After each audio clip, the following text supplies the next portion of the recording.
माखन के कमरे में जाते हैं, हांडी अपनी ओर खींचते हैं, अंदर डालते हैं हाथ, नवनीत निकालते हैं और आज तो भगवान ने भोग भी लगा लिया, कोई नहीं आया। लेकिन एक बार से उनका मन कहाँ भरता है, फिर से माखन निकालते हैं, भोग लगाने ही वाले हैं कि पीछे से आवाज आती है, कन्हैया। भगवान कहते हैं दोपहर में सब सोता है बिना माता के, ये पता नहीं क्यों पूरे घर में घूमती रहती हैं। भगवान जवाब नहीं देते, चोर स्पष्ट जवाब नहीं देता। चोर आपके घर में चोरी करने आएगा, आप कहेंगे कौन है, तो वो थोड़ी कहेगा कि हाँ मैं हूं अंदर, चुप रहता है। तो भगवान भी चुप हैं। यशोदा मैया देख रही हैं भगवान को आवाज पहुंच रही है, फिर भी भगवान चुप खड़े हैं। मैया ने कहा, अरे कन्हैया इतनी देर से आवाज लगा रही हूं, जवाब क्यों नहीं देता? भगवान कहते हैं, मैया मैं एक बहुत बड़ी समस्या के समाधान में हूं। मैया ने कहा, कौन सी समस्या के समाधान में है? समस्या तो बड़े बूढ़े को हो गए, तो कहां से समस्या है गई? भगवान कहते हैं, अरे मैया तूने जो मुझे सोने का कड़ा धारण करवाया था ना, इस पे जब सूरज की किरण पड़ती है तो ये बहुत गर्म हो जाता है, जलन होने लगती है। तो एक अच्छे वैद्य ने बताया कि माखन की तासीर ठंडी हो गए। मैया मैंने आकर माखन की हांडी में हाथ डाल दिया तो जलन तुरंत बुझ गई। राधे राधे। हमारे बीच आदरणीय व्यास जी के पिताजी का कहना है कि हमारे क्षेत्र में जब कोई कार्यक्रम इस प्रकार का होता है तो पंडाल के अंदर बैठ करके कथा सुना जाता है। थोड़ा मेरा करबद्ध निवेदन है कि जो लोग खड़े हैं कृपया बैठ जाएं। हमारे दाहिने बगल में ये व्यास जी के पिताजी हैं, इनका कहना है, आग्रह है कि आप लोग कृपया यदि बैठ जाते तो इन्हें ज़्यादा खुशी होती। राधे राधे। जो भी हमारे भाई खड़े हैं सभी से मेरा निवेदन है, बिछाई पड़ी है बैठ जाएं। देखिए भगवान के दरबार में बैठ करके कथा सुनी जाती है, तो सभी से निवेदन है कि बैठ जाएं, बैठ करके ही कथा सुने। और अभी झांकी भी आएगी, कुछ ही क्षणों में गोवर्धन महाराज जी का पूजन भी होगा, तो सभी से निवेदन है बैठ जाएं। तो महाराज भगवान कहते हैं, माता एक अच्छे वैद्य ने बताया कि माखन की तासीर ठंडी होवे, तो मैया मैंने आकर माखन की हांडी में हाथ डाल दिया तो जलन तुरंत बुझ गई। अब भगवान भूल गए कि भगवान ने भोग भी लगा लिया था। अब छोटे बच्चे खाते कैसे हैं? पूरे मुंह पे माखन लगा है भगवान के। तो मैया ने कहा कि जलन तो यहाँ हो रही थी, बोले हाँ, फिर माखन यहाँ कैसे लगा? भगवान हार मानने वालों में से नहीं है।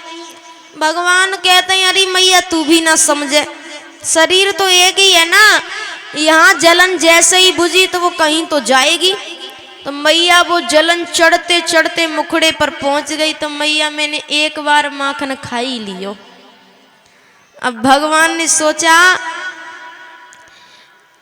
भगवान मैया ने जिस समय भगवान ने कहा कि मैया मैंने माखन एक ही बार खा ली और मैया बस एक ही बार खायो, यशोदा मैया कहती है बलिहारी है तेरी चतुराई पे। पता उनको भी है कि वो क्या कर रहे थे, इतनी कहानियां बनाई उन्होंने सिर्फ इस तरीके से कि वो पकड़े न जाएं। फिर वही कहानी, यशोदा मैया पूरे ब्रज में घूम रही है और सबको बता रही है कि आज कन्हैया ने ऐसी ऐसी लीलाएं करी। अब महाराज यहाँ पर एक छोटी सी लीला आती है। ठाकुर जी कहते हैं यशोदा मैया से, मैया अब तो मैं बड़ा हो गया हूं, मैं गैया चराने जाऊंगा। आजकल जैसे बच्चे बड़े हो जाएं तो काम करने जाते हैं, कोई बच्चा पढ़ने जा रहा है, कोई कुछ अपने बल पर कुछ न कुछ करता है। पहले काम माने गैया चराना होता था, तो भगवान ने कहा मैं बड़ा हो गया हूं, मैं गैया चराने जाऊंगा। मैया ने कहा किसने कहा बड़ा हो गया है? अरे अभी तो बहुत छोटा है, पूरा पूरा दिन लग जाता है, सुबह को जाओ शाम को वापस आते हैं। भगवान ने कहा नहीं, मुझे गैया चराने जाना है। माता ने कहा ठीक है चले जाना, लेकिन जूतियां पहन करके जाना, कांटे चुभ जाएंगे रास्ते में। भगवान कहते हैं मैं जूतियां पहनूंगा तो जितनी गैया हैं सबके लिए जूतियां मंगवाओ। यशोदा मैया कहती हैं अरे पशु भी कभी जूतियां पहनते हैं? पशु कहते ही भगवान जोर जोर से रोने लग जाते हैं, बहुत रोते हैं। यशोदा मैया कहती है क्या हो गया, मैंने कुछ गलत कह दिया क्या? कौन सी बात बुरी लग गई? भगवान कहते हैं मैया गैया को कभी पशु मत कहना, वो सिर्फ पशु नहीं है, उसको ऐसे ही माता का स्थान नहीं दिया गया है। आज जन्म लेते ही अपनी माता का दूध पीते हैं, उसके ठीक बाद किसका दूध पीते हैं? गैया का, गाय माता का। और जैसे कहा जाता है कि माता के दूध में कभी कोई फर्क नहीं होता, वो थोड़ी बच्चे को पिलाने में कोई फर्क करती है कि क्या पता ये बड़ा होकर के मुझे वृद्धाश्रम भेज देगा, घर से बाहर निकाल देगा, उसके दूध में कोई फर्क नहीं आता। तो इस प्रकार गैया के दूध में भी कोई फर्क नहीं आता, उसका दूध हर कोई पीता है। और उसे थोड़ी पता है कि ये जो मेरा दूध पी रहा है ये जब मैं काम की नहीं रहूंगी तो मुझे छोड़ देगा। तो देखिए गैया एक ऐसी पशु है जिसकी हर चीज उपयोगी है, हर चीज, गोबर हो गौमूत्र हो, इन सब का इस्तेमाल दवाइयों में किया जाता है, इसकी हर चीज उपयोगी है। और आपको पता है ना ये बात, भगवान ने कितने अवतार लिए? 24 अवतार अपने मन से लिए थे।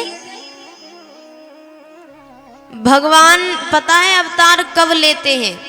जब पृथ्वी पर बहुत ज्यादा अत्याचार बढ़ जाता है और पृथ्वी से वो अत्याचार सहन नहीं होता, तब भगवान के पास जाकर कहती है वो, अब अवतार लेकर के इस युग को खत्म करिए, मुझसे और सहन नहीं होता। पर भगवान के पास वो अपने रूप में नहीं जाती, वो गैया के रूप में जाती है, क्योंकि सब जानते हैं भगवान किसी को भी मना कर सकते हैं पर गैया को कभी मना नहीं करते। तो वो आकर तुरंत अवतार लेते हैं भगवान। एक गैया ही ऐसी पशु है कि भगवान जब थे तब भी वो थी और आज भी है, वरना नंद बाबा यशोदा मैया ग्वाल वाल सब गए, कौन है अब?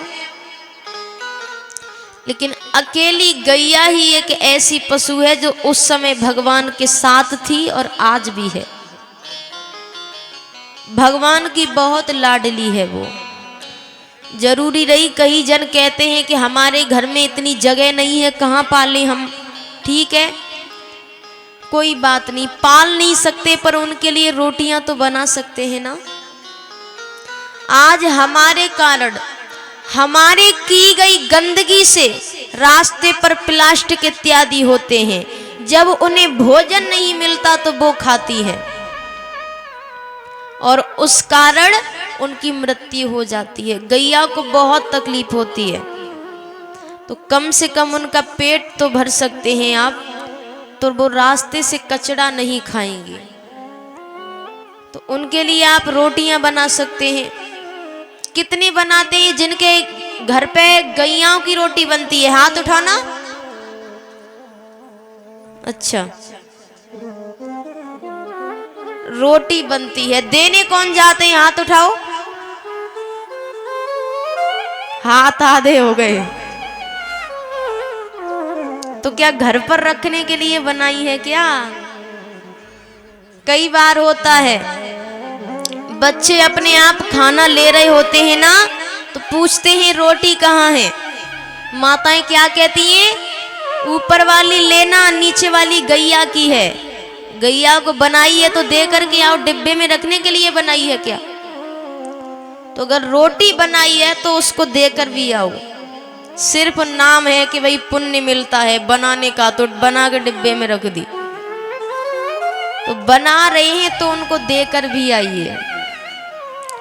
घर में पाल नहीं सकते तो उनकी सेवा तो कर सकते हैं ना। और उससे ज्यादा प्रश्न तो भगवान ही होंगे। तो भगवान कहते हैं कि मैं गैया चराने जाऊंगा। ठीक है, चले जाते हैं।